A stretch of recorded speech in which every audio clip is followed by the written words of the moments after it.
Filosofia Espírita, volume 18. João Nunes Maia. Ditado pelo Espírito Miramês. Prefácio. Todo livro voltado para o bem é uma advertência de vida, para os caminhos da paz. Este livro mostra ao leitor mais um pouco daquilo que os benfeitores da espiritualidade maior queriam transmitir aos homens de boa vontade. Nossa missão na Terra é acordar os companheiros para a caridade cristã, modificando os costumes e elevando os sentimentos das criaturas de Deus. Quem desconhece a benevolência, não sabe o que é a esperança. Quando Cristo se fez homem e veio ao mundo, foi para mostrar a essas almas presas na carne que a caridade é o único caminho para a salvação. Os que o compreenderam se encontram cada vez mais em ascensão espiritual. Se Jesus está voltando por intermédio da doutrina dos Espíritos, não é somente para falar, nem tampouco escrever. Ele reúne um punhado de irmãos de corações imantados no amor, para transmitir a maior mensagem do século pelo exemplo, de modo que todos sintam o que é benevolência. O prefácio deste livro tenta mostrar o que ele conduz para a consciência, porque fala convidando, sem imposição e sem constrangimento. Fala abertamente do amor, como sendo ele próprio uma caridade na função das letras, nas quais a harmonia se faz na profundidade do coração. Não é preciso mais falar em evangelho, é fala que nos chega aos ouvidos de vez em quando. Não obstante, até os anjos têm o contentamento de estudá-lo nas dimensões que lhes são próprias, porque a vida é evangelho, é boa nova. Deus criou as leis, e essas leis estão disseminadas no evangelho da própria vida. Quando falamos de evangelho no mundo espiritual, deixamos transparecer todas as suas sendas, no certame da educação dos espíritos. Aqui, onde trabalhamos, se estuda com alegria o evangelho de Jesus, extraindo dele a vida, por ser ele o caminho e a verdade. A doutrina dos Espíritos é o evangelho que ressurgiu há pouco mais de um século, lembrando e fazendo lembrar o Mestre. Jesus se encontra entre nós, tanto no mundo espiritual quanto no físico, e todos os dias, horas e minutos, ele nos fala, como sendo a mensagem de renovação, destampando a fonte de luz, para melhor entendimento sobre a caridade, de modo que o amor cresça e nos faça crescer para a eternidade. Se escrevemos sempre pelos canais da mediunidade, é mostrando uma lei antiga, que sempre existiu e que Allan Kardec trabalhou para disciplinar, junto aos benfeitores do mundo espiritual, para que essa faculdade pudesse ser o instrumento da vinda de Jesus, mostrando no presente o mesmo evangelho em outra dimensão de vida, para que a vida ressurgisse na sua plenitude, transformando-se em amor. Quem deseja melhorar, que busque os livros espíritas, pois encontrará neles todos os incentivos à renovação para o bem, compreendendo que fora da caridade não pode haver salvação, e que, sendo a caridade amor, certamente que não há solução verdadeira sem ele. Existem espíritas e espiritualistas de várias correntes de filosofia, que colocam certos espíritos fora do mundo, como sendo anjos que esqueceram a terra. Esse raciocínio deve ser esquecido, pois todos eles, no compromisso com Jesus, não perdem de vista a terra. Estão rente a ela, ajudando-a na sua transformação espiritual. O próprio Jesus, como diretor do planeta, se encontra abraçado com ele transmitindo sua luz e afagando com o seu amor, porque sem essa direção espiritual ele não teria rumo certo. Jesus está presente neste mundo em todos os departamentos de vida. Até mesmo os outros reinos o conhecem, pela sua presença edificante que desperta a razão gradativamente, harmonizando todos os impulsos, para que no amanhã estejam todos se fundindo uns nos outros na verdadeira fraternidade. Somos todos irmãos, e isto basta para que compreendamos que estamos unidos para a grande viagem de libertação espiritual, no encontro com Deus, com o Cristo na consciência. Que o Senhor nos abençoe nesta leitura, nos fazendo compreender o que há de melhor nestas páginas, e que esse prefácio, mesmo na sua simplicidade, faça-te alegrar, para que possas entrar no conteúdo destas letras que escondem vida e perfumam os corações, capacitando-te no sentido de te certificares do poder das virtudes que o Evangelho nos ensina por amor. O amigo de sempre. Bezerra de Menezes.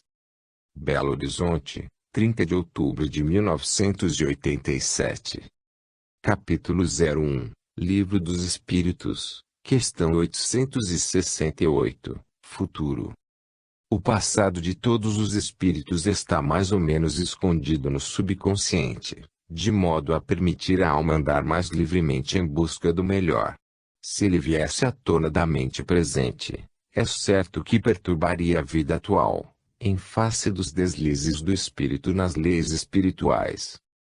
O aprendizado das almas no mundo é cheio de altos e baixos, dando conotação e afirmando posições para um breve aprimoramento da vida. Nada se perde e Deus aproveita todos os nossos atos para nos ensinar a viver e compreender a lei do amor e da justiça. Conhecer o futuro, se ele se encontra escondido nas dobras do tempo, igualmente poderá nos interromper em nossa marcha de ascensão para o amanhã. O homem não está preparado para conhecer o seu próprio futuro. Se por acaso fosse ele revelado antes do tempo, o espírito reencarnado iria fazer todos os esforços para modificá-lo, e poderia atrapalhar sua caminhada, no que diz respeito ao aprendizado. Em muitos casos, a alma vestida de um corpo físico tem vaga lembrança do passado e uma embaciada intuição do futuro. No entanto, esta é tão leve que não atrapalha a caminhada. É qual sonho que não interrompe a vida que deve levar. Jesus veio com uma doutrina de modo a nos mostrar os nossos deveres ante a paternidade universal, que tem o poder de aliviar o peso dos nossos ombros quando na carne, como também limpar o miasma magnético de vidas que não soubemos aproveitar por empanamento da ignorância. Mas, com a doutrina espírita, o mundo ganhou de novo outro Consolador, aquele que Jesus havia prometido, ficando conosco para sempre, por ter vindo em forma de uma doutrina, revelando leis e nos ajudando a vivê-las, pondo-nos a par, eventualmente, tanto do passado quanto do futuro. O ponto energético de todos esses acontecimentos e que pode desfazer todos os empecilhos dos caminhos é a caridade, na forma de amor, para que possa se dar a reforma interior das criaturas. O futuro, tanto quanto o passado, Deus permite que em casos raros seja revelado, quando ele achar conveniente que sirva para beneficiar a humanidade, como no caso de Paulo de Tarso no caminho de Damasco. Ele, Paulo, não somente recebeu a mensagem de Jesus para o que deveria fazer, como se recordou dos erros do passado, vendo igualmente o futuro de luz, quando viesse a cumprir os seus compromissos junto à divindade. Vejamos essa passagem do Evangelho, anotada por Mateus, no capítulo 22, versículo 21. Responderam, de César. Então lhes disse: Dai, pois, a César o que é de César, e a Deus o que é de Deus. Na sua fúria, e somente olhando para a terra, Paulo queria somente dar a César, esquecendo-se de Deus na sua plenitude. Quando ele passou a dar a Deus o que era de Deus, entendendo as leis do Senhor, respeitava as leis dos homens no ponto que elas merecem respeito, limpando o passado e plantando as sementes do amor, para que o futuro pudesse corresponder ao salário a que fez jus. Quando se começa a amar, a caridade é feita em todos os seus contornos, e o perdão passa a ser o clima de vida, não interessando por conhecer mais o passado nem o futuro, porque se vive no eterno com Jesus. Nascemos para a harmonia, e quando sentimos seus princípios como sinfonia em nossos corações, isto é promessa do céu e de Deus, como som no coração. Para que conhecer passado e futuro, se viver somente o bem. Entrega a Deus essa busca, pois Ele sabe a hora de revelar o que deve ser conhecido. Capítulo 02, Livro dos Espíritos, questão 869, Conhecer o futuro. O futuro conserva-se oculto ao homem, com a finalidade educativa, para que as lutas não cessem no decorrer da sua existência. Se todos os homens tivessem conhecimento do futuro, seria uma catástrofe nas suas vidas. Eles iriam lutar para não passarem pelas provas que deveriam enriquecer suas experiências para a verdadeira felicidade. Deus é amor, mas não tira de nossos ombros o fardo que devemos e precisamos carregar. Para isso fomos feitos, para passar pelas provas e delas tirar, pelo livre-arbítrio, as lições indispensáveis ao nosso burilamento espiritual. Já falamos alhures que o espírito, em todas as circunstâncias, é puro, por ter saído das mãos puras. Deus não iria criar espíritos impuros, sendo ele perfeito. Devemos raciocinar sobre isto. O espírito tem uma linhagem de corpos para vestir, com trocas imensuráveis deles, dependendo do seu estágio evolutivo. Convém a todos nós entrar em observação com nós mesmos para encontrar Deus na sua pureza, vibrando em nossos corações e em nossas consciências. Preocuparmos em demasia em conhecer o futuro e voltar ao passado é perda de tempo, sendo que esse tempo deveria ser usado para disciplinar o comportamento espiritual da alma, buscando entender e viver o amor. Em certas fases da vida, o espírito entra em um determinismo capaz de levá-lo a certo despertamento espiritual, de modo a dominar forças e se livrar de muitas imposições da natureza. Nós, do mundo espiritual, estamos encarregados de conversar com os homens, fazendo, por vezes, considerável esforço para este mister, mas o fazemos com alegria, no esforço constante de sentir igualmente amor nesta tarefa. É necessário saber que o passado já se foi e o futuro será de acordo com o presente. Somos todos semeadores, de forma a colhermos o que plantarmos nas consciências alheias. Quantas pessoas, em muitos países, desejam fortemente conhecer o futuro, dando explicações descabidas. Algumas delas recebem alguma coisa do que pedem, acabando por desistir de viver, reclamando do fardo demasiadamente pesado. Não queremos dizer que ninguém conhece o passado e o futuro. Às vezes, Deus o permite, e muitos dos insistentes em conhecer as suas vidas pregressas e futuras acabam misturando as vidas, e as bênçãos dos seus colocam-nos em certos hospitais, para que se restabeleça a harmonia. É neste sentido que o Senhor deixa escondido o futuro, assim como o passado, e ainda inspira as criaturas nas lutas para construir sua paz. Lucas anotou um tópico no Evangelho, no capítulo 1, versículo 35, que nos serve de advertência, nesse sentido de conhecimento do futuro. Respondeu-lhe o anjo: descerá sobre ti o Espírito Santo e o poder do Altíssimo te envolverá com a sua sombra, por isso também o ente santo que há de nascer será chamado Filho de Deus. No caso, o futuro seria de luz, e quando no caso de muitas criaturas cujo futuro será de trevas, como iria proceder? O procedimento deve ser quando testado no conhecimento do porvir. E aconteceu com Maria, mãe de Jesus, como abaixo transcrevemos. Então disse Maria: aqui está a serva do Senhor, que se cumpra em mim conforme a tua palavra. Neste ponto, o anjo retirou-se. Lucas 1:38. O Espírito destinado a nos revelar o futuro, quando isso acontece, logo se retira, nos entregando ao próprio destino, de maneira a escolhermos os nossos caminhos. Se uma coisa tem que acontecer para o nosso bem, inútil perder tempo com ela. Cuidemos, pois, de fazer o bem por todos os meios possíveis, porque assim o fardo se alivia, e o jugo do nosso passado tornar-se-á mais suave. Se o teu passado foi comprometido, o teu futuro está escrito pelas tuas próprias mãos. Como alterá-lo por palavras, somente pela vontade? A borracha é o tempo, com esforço contínuo de anos ou séculos a fio, de maneira que a lição se aprofunde na consciência do bem e do amor. Se não nos lembramos do passado, e o futuro se nos encontra escondido, é por vontade de Deus. Não queiramos mudar o destino traçado pelo Criador. Façamos como Maria, dizendo: faça-se em mim segundo a tua vontade. Capítulo 03, Livro dos Espíritos, questão 870. Algumas vezes,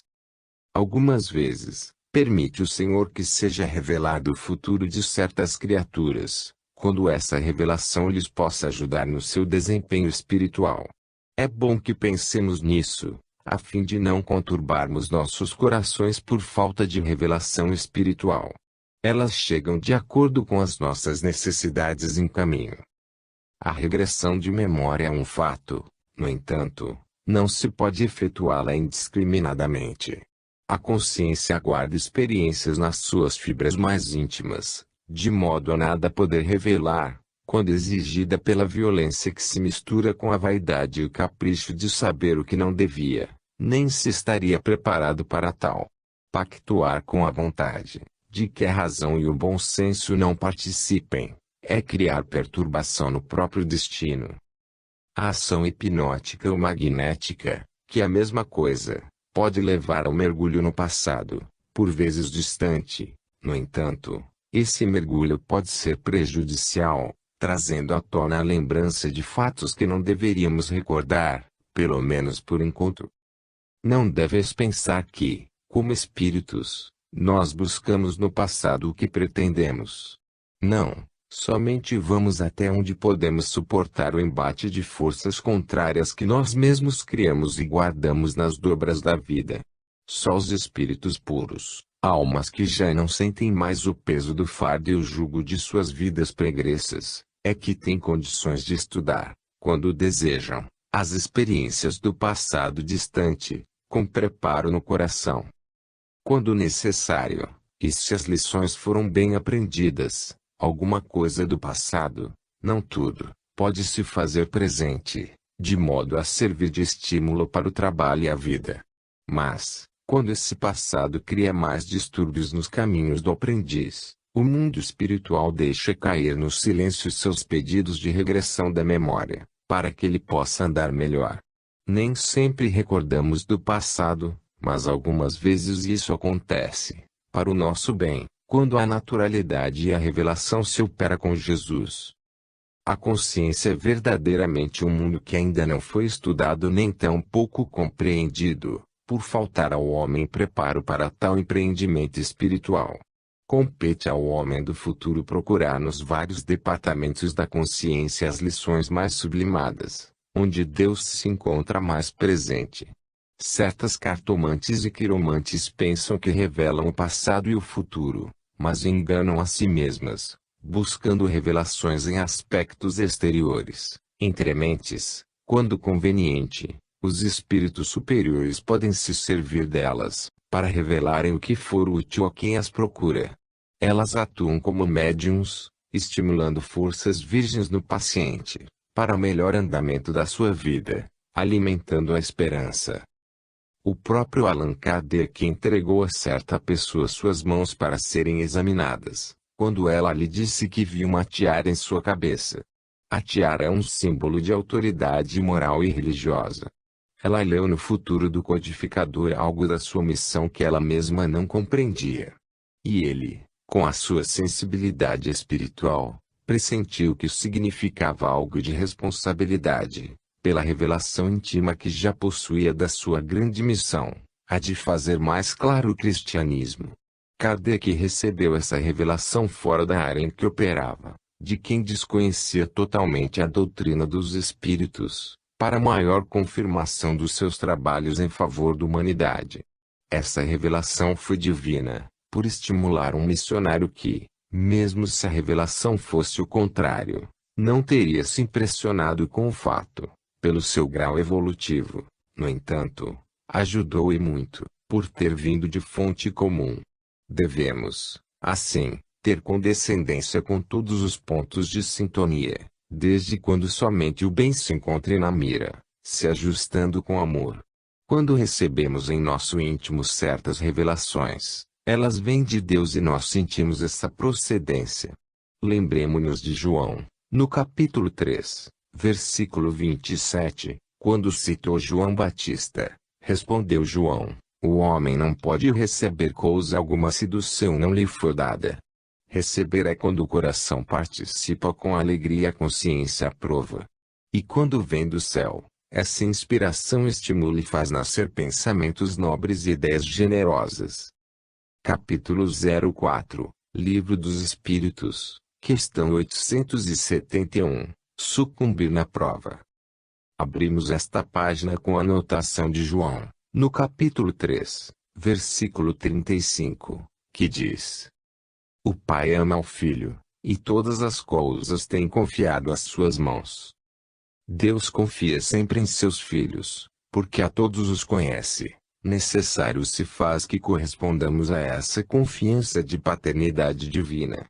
Muitos questionam que, se Deus é onisciente, por que deixa que os espíritos sucumbam nas provas? Busquemos a resposta com nosso raciocínio, que a razão nos responderá, principalmente quando conhecemos a doutrina espírita. É bastante claro para os estudiosos que, em se sucumbindo no caminho não se perde tudo, as experiências ficam, e muito aprende o espírito na própria queda.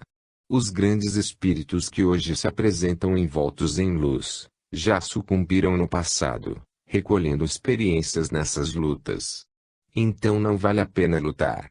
É de luta em luta que chegamos ao objetivo, na condição de alunos, ou mesmo professores para os que vêm em nossa retaguarda.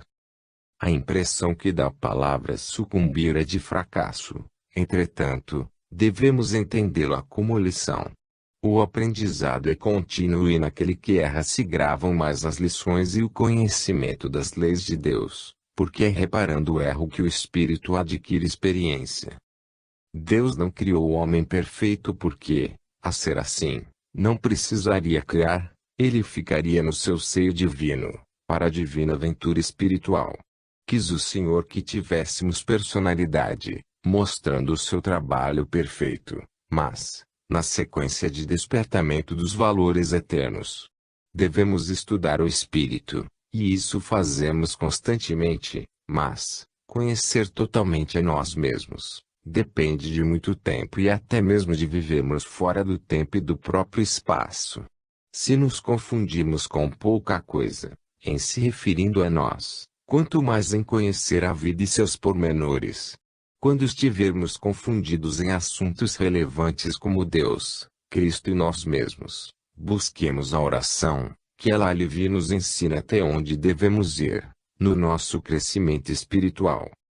Verdadeiramente somos crianças ante Jesus, e é justo que tomemos alimento de criança para não nos desequilibrarmos nas nossas fraquezas. O Pai nos deu liberdade de escolha, por saber que primeiramente iríamos escolher o mal, para que esse mal nos mostrasse o bem com maior firmeza de vida. Se assim não fora, não o permitiria. Já falamos muitas vezes que o mal não existe, ele é a estrada para chegarmos ao bem com mais certeza no amor e na verdade. Deus certamente não irá punir um filho antes que esse filho experimente caminhos divergentes do amor, mas que, ao fim, levem a esse. O próprio juiz da terra somente condena depois do erro. Essa é a dignidade da sua posição. Se queres saber o que a alma primitiva vai fazer em seu caminho de despertamento espiritual, observa tuas próprias crianças. Somente o tempo tem o poder de modificação das criaturas. A luz não pode se fazer em uma residência sem primeiro o projeto da sua fonte, a feitura da mesma, os fios, as lâmpadas. Assim as criaturas de Deus existem e têm uma sequência de vida, de trabalhos e de desvios, se podemos chamá-los por esse nome. Depois, vem a bonança, a harmonia mental e a tranquilidade de consciência que não se perturba. Para o espírito estudioso não é preciso conhecimento do futuro, pois o seu presente está de certa forma ligado ao futuro. Colhemos somente o que plantamos e ele sabe que está colhendo o que plantou no passado. Entretanto, a fé, as mudanças internas em seu favor têm o poder de limpar com mais urgência o magnetismo inferior que a vigilância criou.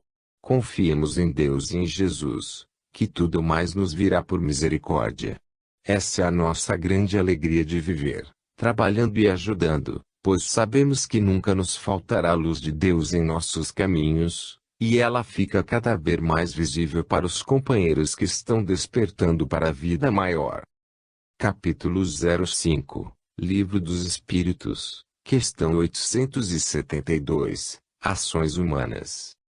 Sabemos a responsabilidade de escrevermos sobre o Livro dos Espíritos. No entanto, nos propomos a fazê-lo no intuito de esclarecer cada vez mais as leis naturais que exercem total influência sobre todas as coisas, principalmente os espíritos. As leis existem por existirem almas para educar. Depois que as almas estiverem despertadas em todos os seus valores, elas serão as leis andantes, que por toda parte somente farão a vontade de Deus. As ações humanas e mesmo as espirituais, digamos dos espíritos livres, partem de uma vontade que acionamos ou não, segundo nosso livre-arbítrio. Existe, sim, uma programação de Deus. As leis de Deus agem por toda a criação e vivemos dentro dela. Estamos presos, ou somos escravos da lei. Quando falamos em livre-arbítrio, não quer dizer que somos totalmente livres, que nos é dado fazer o que quisermos, onde quer que seja. Nunca seremos livres de Deus. Ele nos dirige, através dos seus emissários, educando nossas emoções e disciplinando nossos impulsos. Nós temos liberdade para escolher o que o Senhor achar mais conveniente. O ignorante não pode ter livre escolha em tudo que deseja. Já pensaste se os encarnados, todos eles, pudessem escolher à vontade o tipo de vida que desejam e tudo mais? A própria lei humana corta a seus interesses, pela disciplina, e por vezes a consciência não concorda, e a consciência é Deus nos convidando para o amor. Para que entendamos o livre-arbítrio, é necessário mais despertamento espiritual, nos caminhos que percorremos. É preciso orar e vigiar mais, que os ensinamentos da vida surgirão gradativamente para o nosso bem-estar. A fatalidade existe em relação a algumas coisas, como já foi dito, em outras, pode ser modificada pela misericórdia divina, inspirada na fonte do amor. A desencarnação é uma fatalidade, por ser imutável e certa, como o nascimento na faixa em que se encontra o homem. A vida é uma fatalidade e, queiramos ou não, temos de viver. Por esta visão das coisas, podemos reconhecer outras, mas a condição moral muda por fora, se mudada por dentro da vida, na intimidade dos corações. Quem faz a fatalidade são os erros, os procedimentos inferiores, as paixões. Vamos ouvir Paulo falando aos Romanos, no capítulo 7, versículo 17. Neste caso, quem faz isto não sou mais eu, mas o pecado que habita em mim. São as ações humanas, os feitos que se acumulam na consciência, tornando-se fatalidade. As sementes plantadas dão frutos. O homem não é uma máquina como as dos homens. Certamente que não, porque as máquinas foram feitas por ele e o Espírito, por Deus. A diferença é muito grande em todas as sequências da vida. A ideia de Deus neste sentido ainda não penetrou a mente humana, e quase sempre os seres humanos entram em contradição acerca do livre-arbítrio, porque diante de Deus e das suas leis somos servidores para sempre. As faltas que cometemos têm por fonte única a ignorância. Quando aprendermos o mal que ela nos causa, será pela inteligência que iremos nos afastar delas, passando a viver somente a verdade que tem o condão de nos dar a liberdade. Oremos e confiemos, procuremos fazer a vontade de Deus, se a capacidade suportar, que o resto virá por misericórdia, onde o amor será sempre o canal de Deus para seus filhos do coração. Capítulo 06, Livro dos Espíritos, questão 873, Sentimento da Justiça. A justiça se encontra nas leis da natureza, onde ela se expressa com maior fulgor. No entanto, pode ser e é copiada pela sensibilidade humana. Todo ser humano sente o impulso de revolta ao deparar com uma injustiça, seja com criaturas humanas, com animais, ou mesmo em se agredindo a natureza. Toda e qualquer violência, em qualquer parte, causa revolta. Por que isso ocorre? É que a justiça se encontra irradiando onde se pode colocar a ponta de um alfinete quase invisível aos olhos humanos. Entre mentes, as paixões dos seres podem empanar certos sentimentos de justiça pela força da ignorância, de maneira que ela não flui da consciência para a razão, mas nunca deixa de se esforçar para atender aos urgentes casos do coração e da fé. Sabemos que o progresso moral desenvolve o sentimento de justiça, entretanto não o dá. Não é-lhe a sua sublime fonte, no avanço da educação e da disciplina. A lei de justiça está vibrando no centro da sensibilidade da consciência, semente divina, na sua divina expressão, colocada por Deus no energismo da vida. Entre os animais e os espíritos primitivos a justiça se manifesta pelo instinto e pela intuição, enquanto, por vezes, ela falha nos doutos, devido à razão e o interesse pessoal invadirem a área do coração, criando distúrbios na personalidade humana. O trabalho grandioso dos grandes profetas que vieram antes de Jesus, e dos sábios em todo o mundo, foi pregar a justiça, limpando as veredas e ampliando meios para que pudesse descer até nós o amor trazido por Jesus.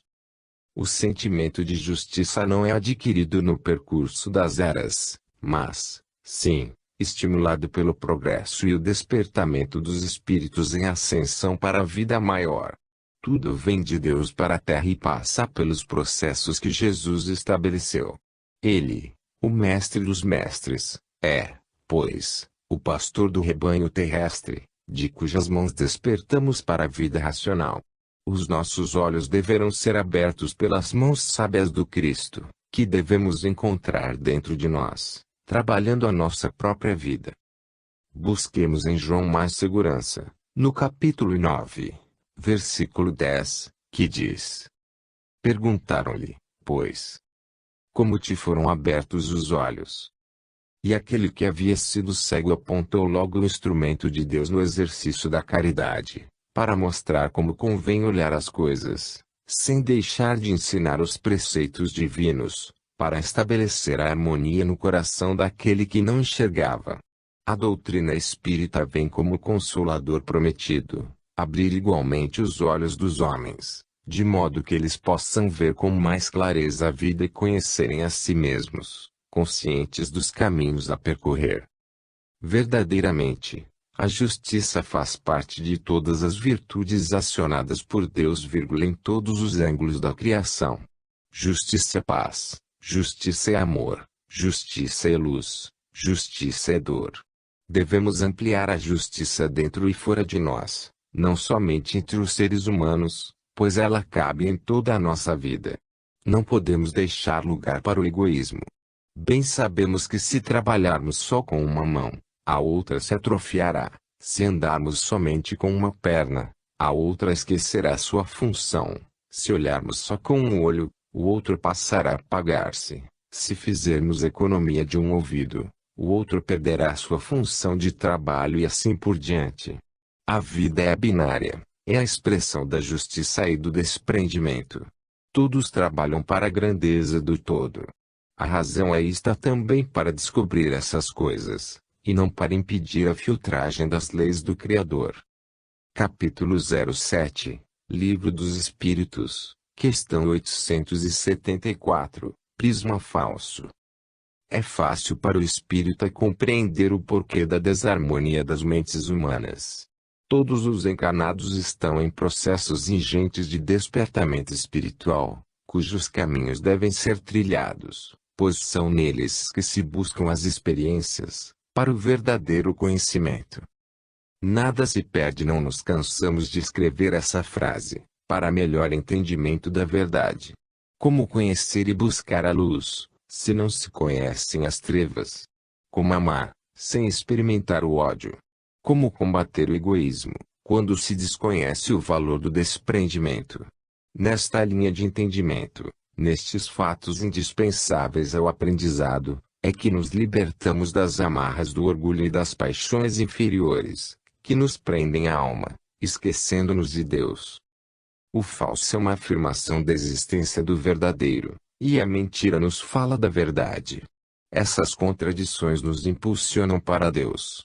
Como contradizer Deus, se Ele é o nosso Pai, a inteligência suprema, Criador de todas as coisas?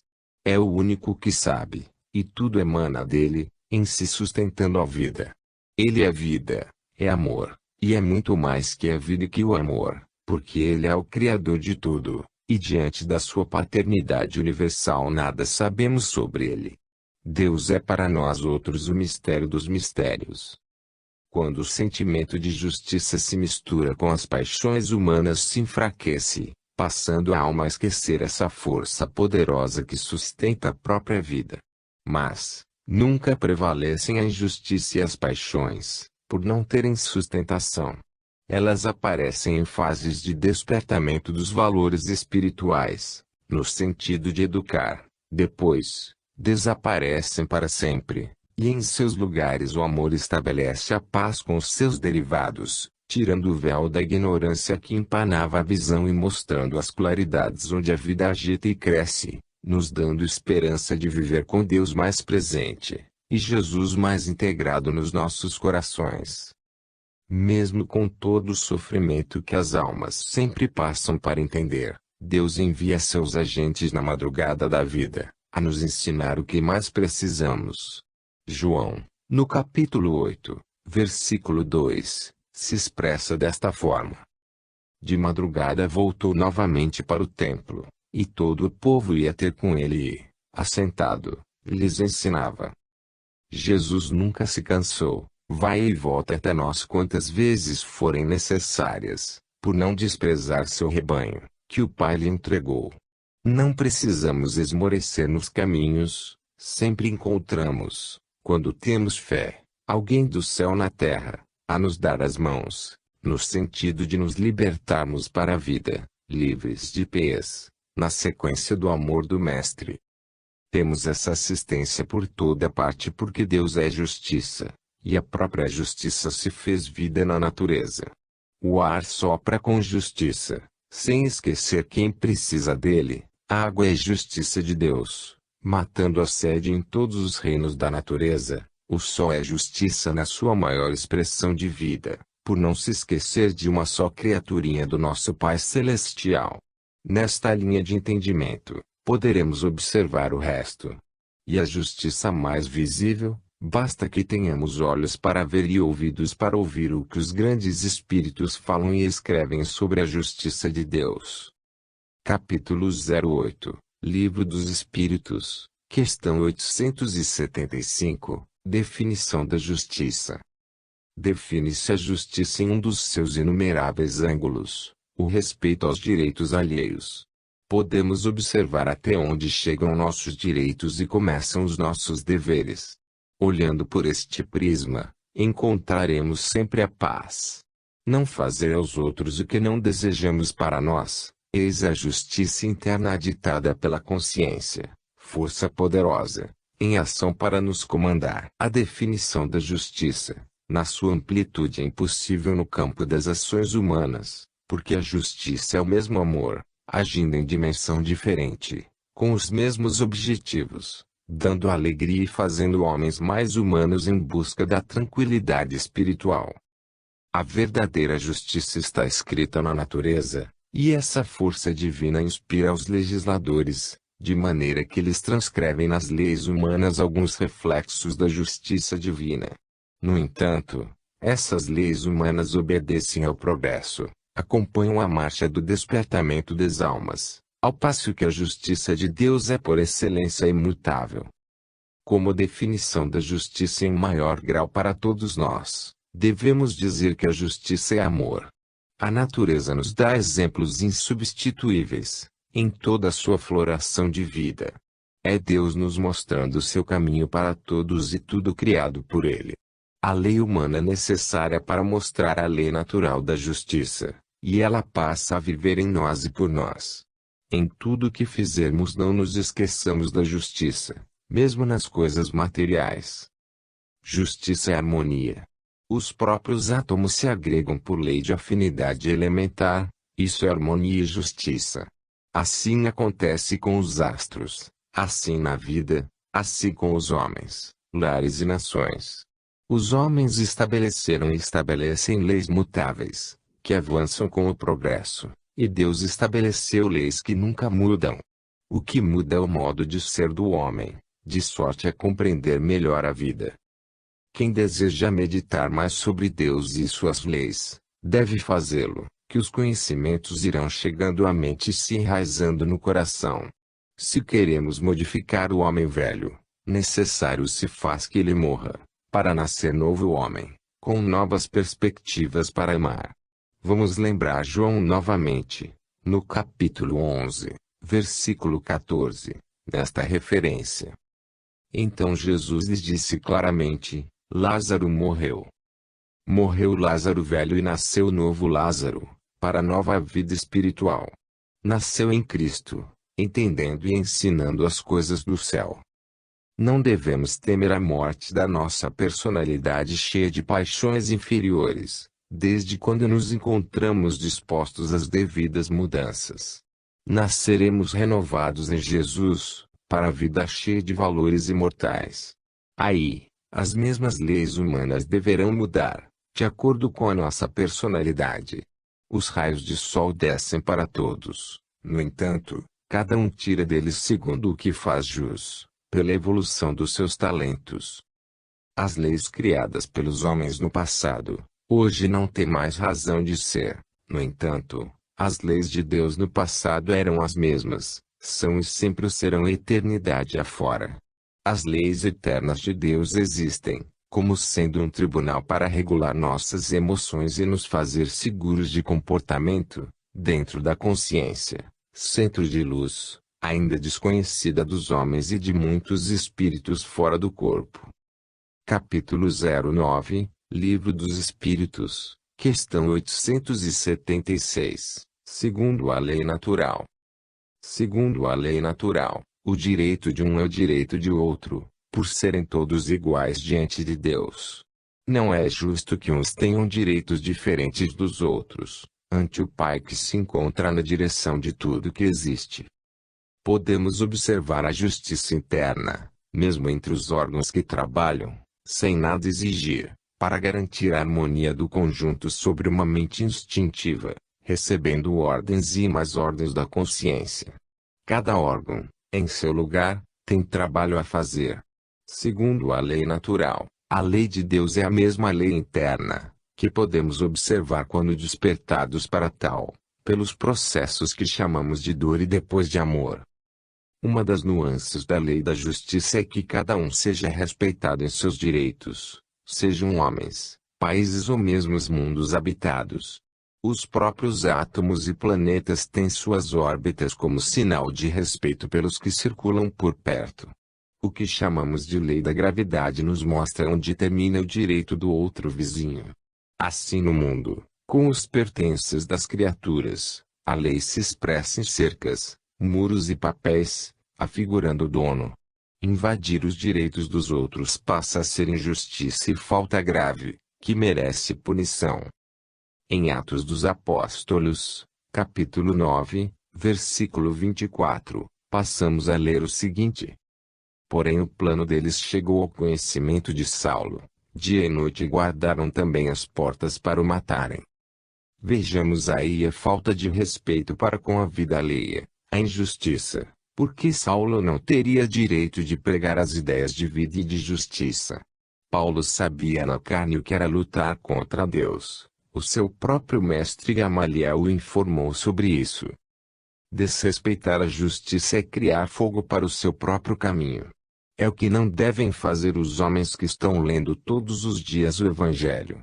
A primeira coisa que devemos fazer é respeitar os direitos dos outros, para que os outros respeitem os nossos. Se queremos colher bons frutos, não podemos esquecer as boas sementes. Busquemos a vida, que a vida mais intensa nos busca, damos a paz, ou estimulemos essa paz, que a paz venha ao nosso encontro, com todas as nuances de vida, perdoemos aos nossos ofensores, que eles tornar-se-ão nossos amigos do coração. Quando nos descuidamos dos nossos órgãos, eles se descuidam de nós. Quando maltratamos as crianças, o coração sente.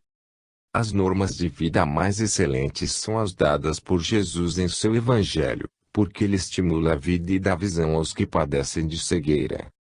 Segundo a lei natural, é dando que recebemos, se escolhemos a dádiva, a vida, se não a lei, escolhe a recompensa na mesma dimensão.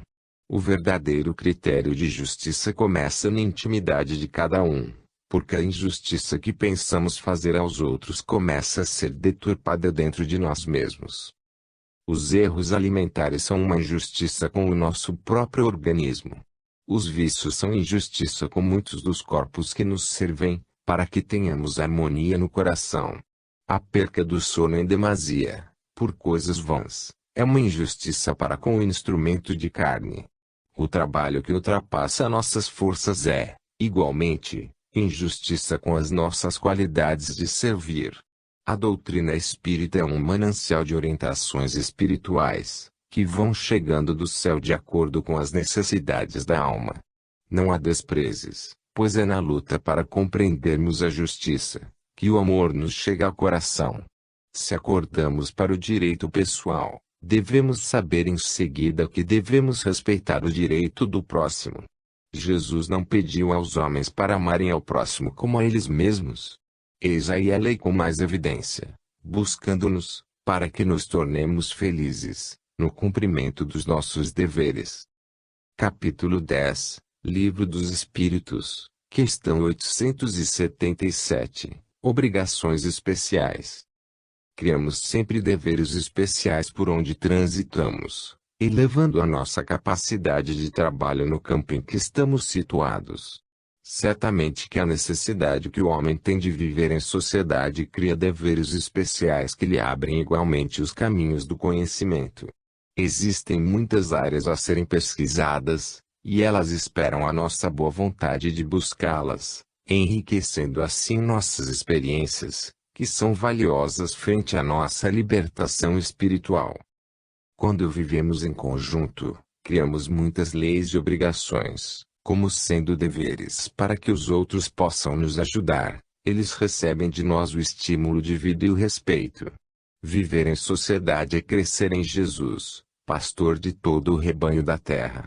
A capacidade da criatura aumenta porque, se encontramos mais conforto em conjunto, ele nos pede mais compreensão, no sentido de nos educarmos, para servirmos melhor. O homem, na sociedade, é obrigado pelas circunstâncias que o rodeiam, a ser equânime para com os seus companheiros. Esse gesto é semente de luz para a luz do seu próprio caminho. A alma evoluída compreende com facilidade seus deveres ante a sociedade e ainda ultrapassa o cumprimento desses deveres com obrigações a mais, e faz tudo isso por amor e com amor. O seu coração pulsa para a fraternidade, e vive feliz por saber conquistar os corações, exemplificando a verdade. O sábio não faz outra coisa, e os chamados místicos somente se interessam pela harmonia que possa visitar os corações desesperados. O respeito que se deve ter em relação aos outros é a força da justiça, e todo aquele que respeita os direitos alheios desperta nas criaturas uma simpatia maior pela sua pessoa, capaz de levar a quem bebe essa sabedoria a vontade de fazer o mesmo em seus caminhos, rendendo-se e se entregando igualmente ao amor. A justiça é o equilíbrio da vida em todos os aspectos. Mesmo que percamos algo de material, façamos justiça por onde passarmos, mesmo que as nossas relações de amizade piorem pela incompreensão dos amigos, façamos justiça, pois depois seremos reconhecidos. Mesmo que passemos pelo mundo desprezados por muitos, em nossa dignidade, façamos justiça, pois ela é a lei divina em que sustenta o universo em paz. Os que somente veem na justiça um seguro para se defenderem dos que os atacam, são inspirados nas paixões, no orgulho e no egoísmo. Esquecem-se da disciplina e da justiça consigo mesmos, em se respeitando aos outros. Escreveu João, em sua primeira epístola, no capítulo 4, versículo 5. Eles procedem do mundo, por essa razão falam da parte do mundo, e o mundo os ouve. É muito antigo dentre os homens o costume de lavar a honra, quando desacatados por outrem. Quando revidam, por vezes tirando a vida do ofensor, a sociedade reconhece isso como honra ou defesa própria, ao passo que se esquece ou se faz esquecida de praticar a justiça do modo ensinado por Jesus e respeitar os direitos que andam com eles a caminho. A primeira obrigação para com os semelhantes é respeitar seus direitos. Eis aí o ponto alto da justiça, mostrando para com os outros que todos têm os mesmos direitos diante do amparo das leis de Deus. Todas as sociedades do mundo são movidas pelas leis de Deus e nela inspiradas. No entanto, as leis dos homens são de acordo com o grau de elevação da mesma sociedade. As leis da terra evoluem com o crescimento espiritual dos povos. É como o rio que fornece sua água para as necessidades do povo, mas que reserva o seu volume maior para assegurar a sua distribuição, devido ao crescimento das necessidades das nações. As leis universais abrangem toda a criação como torça divina, para a divina harmonia, nunca deixando de cair em forma de gotas nas leis humanas, dominando-as, e nesse domínio mostra a existência de Deus amando aos seus filhos. A vida social cede direitos para todos, na igualdade que lhe cabe doar, mas mostra deveres que não podem ser esquecidos pelos companheiros que vivem em conjunto. Em tudo que Deus fez, a lei de justiça brilha, mesmo que receba outros nomes, mas é a mesma harmonia que pode se transformar até no amor. Capítulo 11, Livro dos Espíritos, questão 878, Limite do direito. O que faz com que o homem reconheça os limites dos seus direitos, é colocar-se no lugar do outro, e sentir as suas limitações. Se acreditamos que tudo vem de Deus, Ele não se esquece de inspirar a todos os seus filhos sobre as linhas divisórias dos seus direitos, onde começa o dever. O homem sabe, por intuição divina, até onde pode ir, e passar a respeitar seu irmão. Se analisarmos bem o quanto o próximo nos ajuda a viver, nós nem chegaríamos às fronteiras a respeitar. O Evangelho de Jesus é um código universal, capaz de levar o homem à condição de angelitude, pelo elevado procedimento, por despertar nos corações a justiça e o amor para com Deus e o próximo.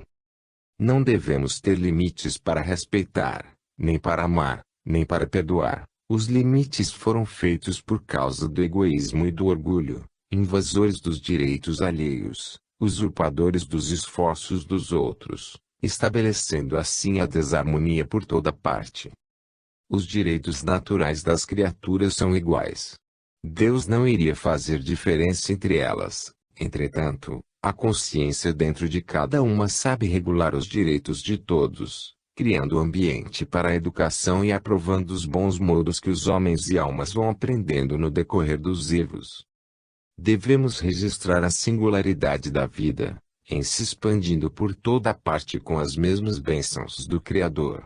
Podemos até duvidar quando falamos que o vírus recebe as mesmas bênçãos de vida que os espíritos elevados, pois, ele as recebe, não obstante. O vírus não assimila as mesmas qualidades que os espíritos têm a capacidade de assimilar, porque lhe falta o tempo de preparo para a vida, que aqueles já conquistaram. Eis aí a escala das almas. Não é que Deus dá mais a um que ao outro, cada um recebe o que merece por despertamento das suas próprias qualidades, que todos têm, doadas pelo Criador. O espírito elevado pensa mais nos seus deveres e esquece seus direitos, que a própria lei lhe entrega com carinho. Os companheiros que não atingiram essa elevação buscam, em primeiro lugar, seus direitos, fazendo-se esquecer dos deveres. O primeiro mandamento divino é amar. Se o reconhecemos como tal, devemos nos esforçar todos os dias para esse desempenho, porque somente o amor nos abre os olhos para ver e conquistar a paz interior. Ainda em sua primeira epístola, João escreveu, no capítulo 4, versículo 11: Amados, se Deus de tal maneira nos amou, devemos nós também amar uns aos outros. Deste modo, tudo em nós tornar-se-á ambiente de paz, de alegria e de concórdia, porque o amor é força de Deus no coração dos espíritos. Quem ama, sabe dos pontos seus direitos e nunca ultrapassa os dos outros, compreendendo que todos vivemos no seio de Deus, e que uns vivem por causa dos outros. A vida é uma cadeia de luz, onde as almas são elos que se prendem para manter a própria vida no fulgor que lhe é devido. Os direitos e deveres estabelecidos pelos homens se dissolvem pelo tempo, surgindo outros mais apurados, dada a elevação moral das criaturas. Mas, os de Deus são eternos, como eternas são as leis naturais, por terem sido feitas pelas mãos puras do divino doador da vida. Homem nenhum é grande, ou se fez reconhecido como tal, sem a cooperação dos pequenos. Não existem riquezas materiais sem a cooperação dos pobres. O próprio sábio aprendeu com os ignorantes. Essa é a linha da vida de todos nós. Os espíritos de alta hierarquia espiritual descem para as sombras para trabalharem com os ignorantes, por terem passado pelos mesmos caminhos, e com isso se elevam mais. O idoso cuida da criança, porque a criança lhe transmite vida nova. O chefe de família sustenta essa família, porque ela é a segurança espiritual dos seus caminhos. Conhecendo tudo isso, passaremos a amar a todos os que nos cercam e vivem conosco. Devemos buscar sempre os limites dos nossos direitos, e o ideal é nunca chegar até eles. Capítulo 12, Livro dos Espíritos, questão 879, Vivendo a Justiça. O caráter do homem que pratica a justiça em toda a sua pureza, é o do homem reto, ao qual nunca falta a tranquilidade de consciência. Todavia, esse homem dificilmente aparece na área terrena. Mesmo estudando os grandes personagens, notaremos uma tendência para o interesse próprio, para a família a que pertence, ou mesmo para o país em que nasceu.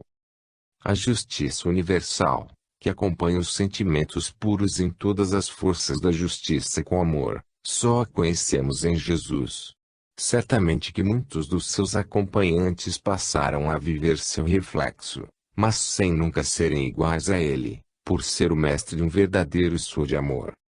O verdadeiro justo tem todas as qualidades afloradas no seu comportamento. É sempre caridoso porque ama em toda a extensão da palavra amar. O mundo espiritual elevado que nos dirige, não exige de nós certa pureza espiritual, por reconhecer que todo o avanço da alma é gradativo. Se, porventura, observamos espíritos que estiveram na Terra e deram um avanço descomunal, qual Paulo de Tarso e Santo Agostinho, não é porque se prepararam de uma vez, eles passaram por muitos milênios se preparando para esses avanços espirituais. Notemos os próprios astros. A sequência das suas marchas tem um ritmo, e até as escalas periódicas dos elementos nos mostram um equilíbrio de comportamento, para refletir no todo a paz, a harmonia da vida. A natureza vive a justiça vive a caridade vive o amor, e o amor expressa a Deus para todos os seus filhos do coração.